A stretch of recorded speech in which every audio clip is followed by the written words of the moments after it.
আহলে সুন্নাত ওয়াল জামাতের অরাজনৈতিক সংগঠন দাওয়াত ইসলামী দেখেন আমরা হাজার হাজার টাকা খরচ করে লাখ লাখ টাকা করে ওয়াজ করাই, কিন্তু দাওয়াত ইসলামের বয়ানগুলো যদি আপনি শুনে, এরা সুর দিয়ে ওয়াজ করে না, 5 মিনিট 10 মিনিটের বয়ানে আজকে সারাটা পৃথিবীতে প্রায় 200টা দেশে 100টা 3টা বিভাগে আহলে সুন্নাত ওয়াল জামাতের কাজ করতেছে।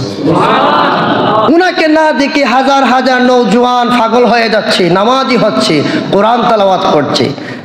যেই দাওয়াত ইসলামের একটাই উদ্দেশ্য, যেটা আমাকে নিজের এবং সারা দুনিয়ার মানুষের সংশোধনের চেষ্টা করতে হবে, বলেন ইনশাআল্লাহ। এত সুন্দর উদ্দেশ্য অন্য কোনো সংগঠনের নাই। নেতা হওয়া, সভাপতি হওয়া, সেক্রেটারি হওয়া, টেকার লোক থাকে।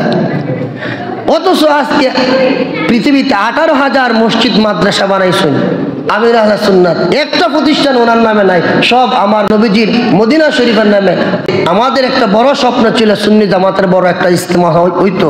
মাধ্যমে দেখা যাচ্ছে ঢাকার আশিয়ান সিটিতে আগামী 19, 20, 21 বৃহস্পতি, শুক্র, শনিবার 3 দিন ব্যাপী সুন্নতে বড় আজিমুশান ইজতেমা হবে। সবাই বলেন মারহাবা। আমি যুব সমাজদেরকে উৎসাহ দেব, মোটিভেশন করি, প্রেরণা দিই। কোরআন শরীফ পড়তে পারো না, নামাজ পড়তে পারো না, ফরজ গোসলটা বাড়িয়ে করতে পারো না, কিভাবে হাতের নখ পায়ের নখ কাটতে হয় এগুলো আমরা জানি না। আপনি যাবেন, ইনশাল্লাহ এগুলো শিক্ষা দেওয়া হবে। যারা মা বোন আছেন, আপনাদের সন্তানদেরকে কমপক্ষে 3 দিনের জন্য পরীক্ষা করার নিয়ত হইল, আপনি ফাটাই দিবেন যে দেখবেন এখানে নবীর প্রেম নিয়ে 1 বছর, কমপক্ষে 1 বছরের ইমানের সাজ করে আসবে। আলহামদুলিল্লাহ বলেন।